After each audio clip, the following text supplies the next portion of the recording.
Welcome to Tabernacle Talk. Tabernacle Talk is a Bible study podcast from Tabernacle Baptist Church in Essex, Maryland. We hope that this podcast will help you to know Christ, grow in His Word, and show His love to others. Let's dive right in. Well, welcome back to another episode of Tabernacle Talk. We are in Psalm 80 today, journeying through Book 3 of Psalms. We have, if I remember correctly, we've got 9 more Psalms left in Book 3, and then we'll be looking at our next study together. I'm excited for today. Today is Psalm 80, and this is another one of those Psalms, like a lot of the ones that we've been looking at, that post the destruction of Jerusalem, or within that time period, as people were looking back, even taking some things that had been passed down for hundreds of years from the time of David and Asaph, who was a writer there. And as people were thinking about those songs that had been written hundreds of years prior and making, if you will, adjustments to their own day and age to say, God, I know what you did for Israel back then. I know how you prospered them. I know how you won victories. And right now we are just in a different place as a nation, but we know that though our circumstances are different, you're the same God. And so we're calling out to you, even echoing truths that have been around for hundreds of years. And I know for many people, I'll just make this one quick aside. I know I've joked a few times about, perhaps like Chris Tomlin or Phil Wickham or someone like that, kind of redoing an old hymn. But there is a huge benefit to that. For those of you that are here at Tabernacle, you know that I love doing songs that combine both old truths and old words that we've known since childhood. For me, obviously, that's, 10, 15 years is back in my childhood. But for some in our church, it's, 60, 70 years that they have known these truths. And I love songs that both remind us of how good God has been all of our lives, how good and faithful He's been to His people and to our church, and even, going back in our family history, while as well reminding us that God's not stuck in the past, but He is, every single morning He is with us. His mercies are new every day. He is the one who was and is to come. He's Jesus Christ, the same yesterday, today, and forever. And so I want to encourage you. Sometimes we can get in a rut musically, and we can just always listen to or always sing the same stuff that we've always sung. And that's why I love songs like Amazing Grace, My Chains Are Gone, or Come Thou Fount, Come Thou King, or Jesus Firm Foundation, or different hymn formatted things like that, where it has a bit of familiarity, so I can sing it with passion. I can remember everything that God's done for me in my life as I sing those songs, while also it reminds me that there is even more that God is doing. And as God works in the hearts of Christians today that write songs, or that write new choruses, or that write new melodies to things like, Glorious Day, Living He Loved Me, or Blessed Redeemer, or some of those, that we are able to take such encouragement to say, okay, God, thank you that you've been good to me. Thank you that you've been faithful. May you help me to continue walking with you and to look for what you are doing now. Because you you didn't do all of your works way back when. You want to work through my life and through my church and through my relationships. And so would you help me in that way? So all of that's just a prequel here to Psalm 80. The inscription for this psalm reads this: for the choir director, according to the lilies.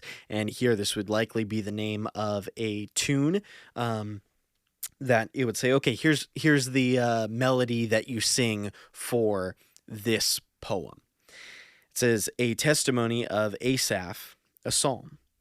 He says, listen, shepherd of Israel, who leads Joseph like a flock. You who sit enthroned on the cherubim, rise up before Ephraim, Benjamin, and Manasseh. Rally your power and come to save us. Restore us, God. Look on us with favor, and we will be saved. Okay, so right off the bat, some beautiful imagery. He talks about the Lord as the shepherd of Israel. And we can think even back to the most famous psalm, "The Lord is my shepherd, I shall not be in want." And he says that he leads Joseph like a flock. Now, as you would remember, if you've been around, certainly this podcast for a little bit, but if you've read through the Old Testament before, you know that there's not a tribe of Joseph necessarily, but that Joseph's two sons both had their own tribes, Ephraim and Manasseh. And half of Manasseh was on the western side of the Jordan, and half was on the eastern side of the Jordan.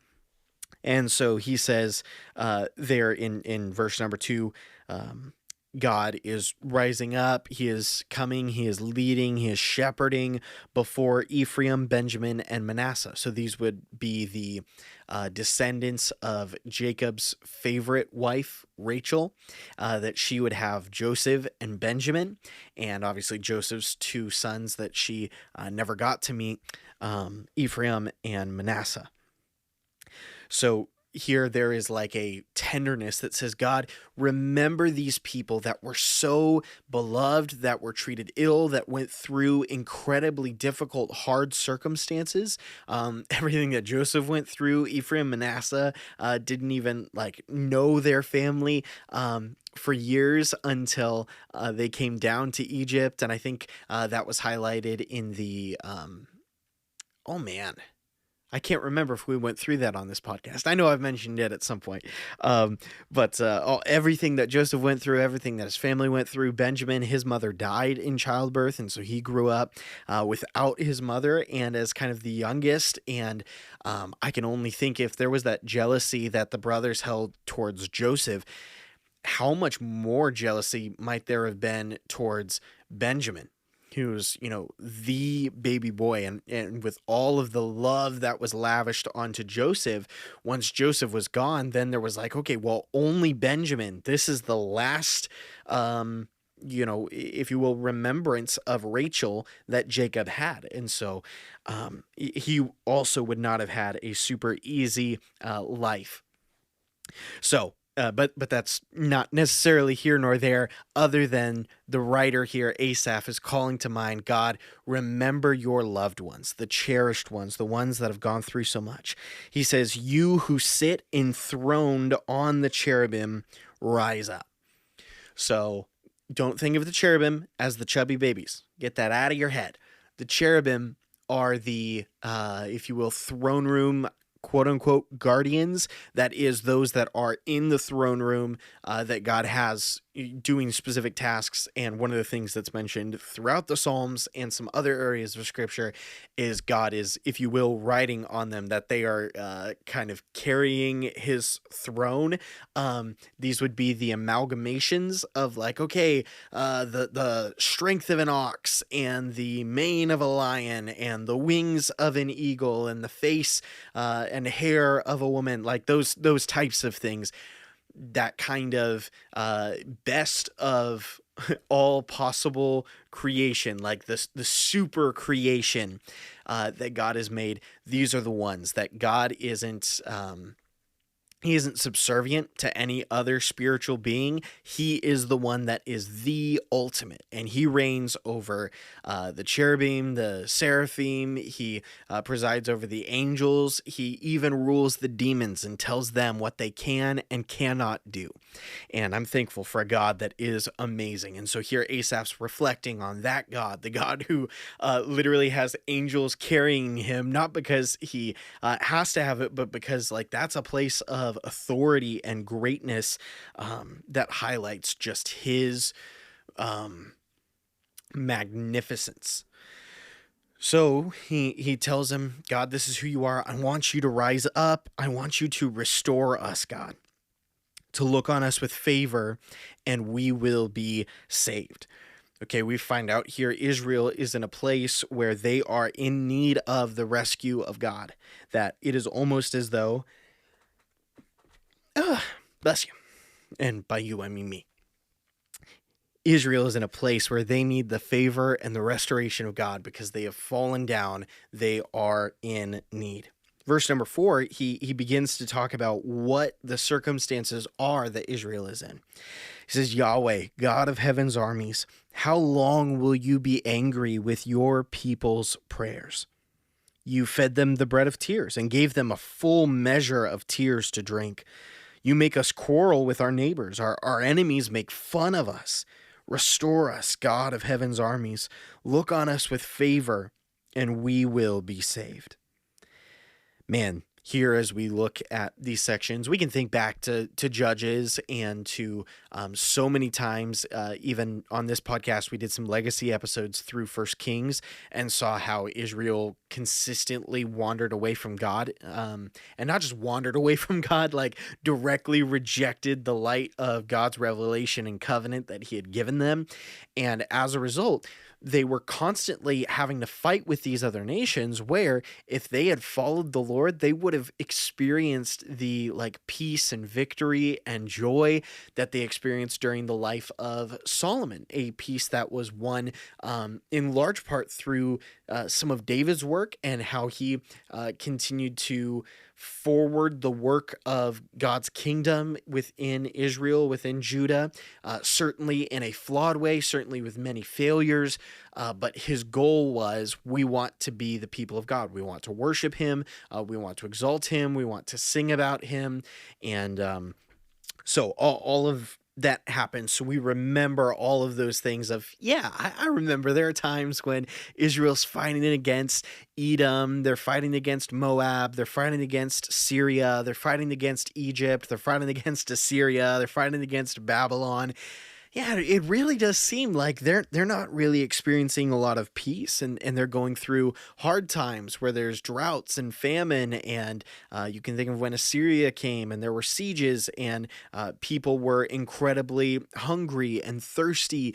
You can think of when the northern kingdom of Israel was surrounded by a force. I believe that one was from Syria, and there was such incredible lack of food in that place that they were even selling pigeon droppings as food, and it was expensive food.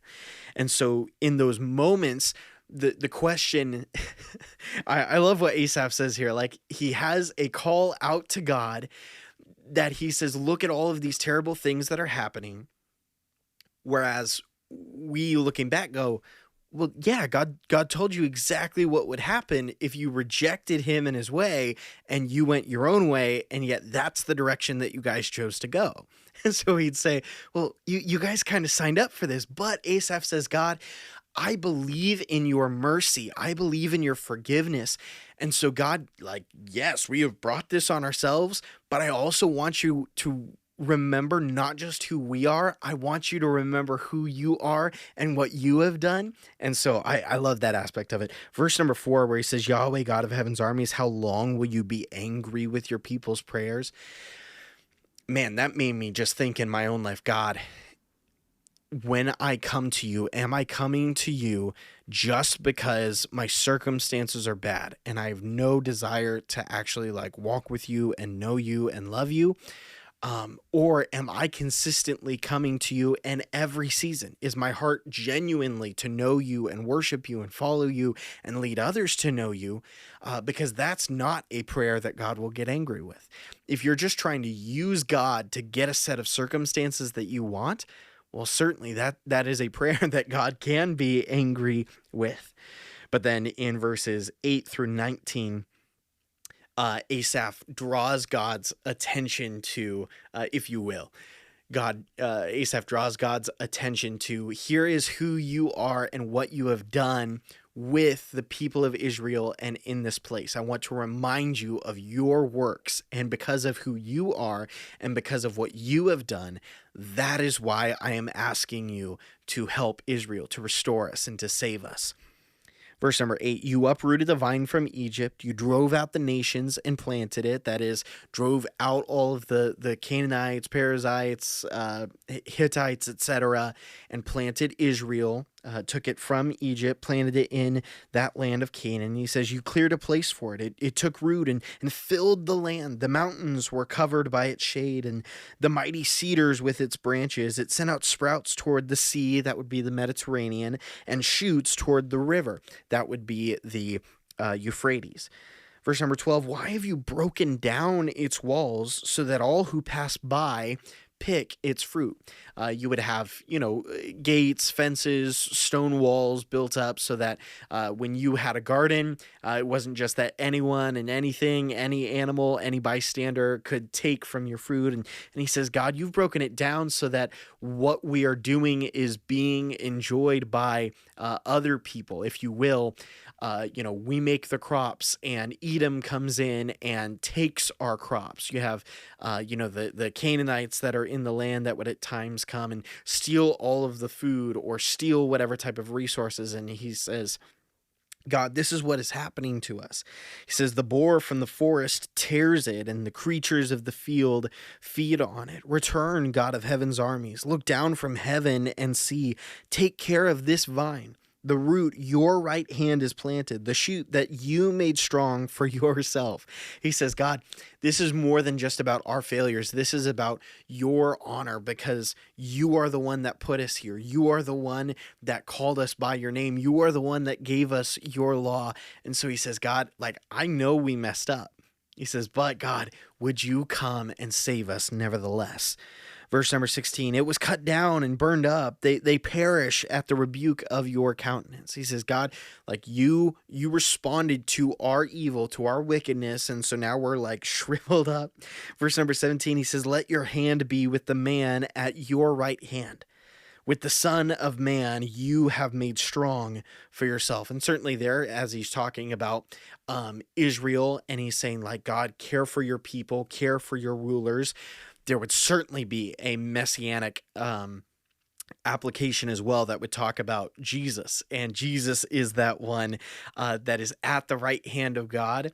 And so we could even think about Stephen's prayer when he was being stoned as a result of his faith by the Sanhedrin, where he says that he sees the Son of Man standing at the right hand of the Father.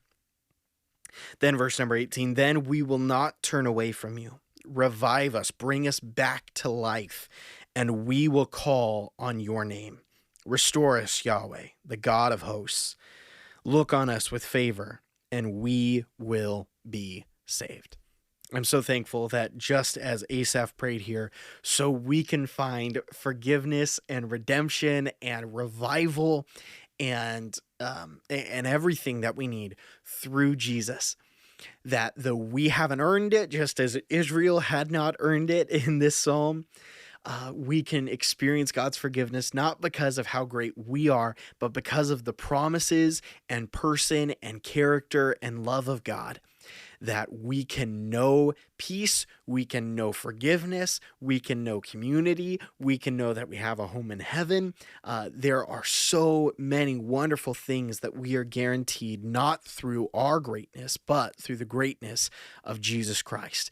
Will you today call out to him with a pure heart, with prayers that would not make God angry, that is not just trying to get things from him, not just trying to have him adjust all of your circumstances, but in truly knowing and loving and following him. As we do that, as we call out for revival, as we call out for restoration, as we call out for salvation, we know that we have it because we have a faithful, amazing God who has worked in the past and will continue to work into our future. Hope that today would be an encouragement for you. Tomorrow we are in Psalm 81. The next couple of Psalms are incredible, and I'm really looking forward to traveling through them with you. Thanks. Have a wonderful day.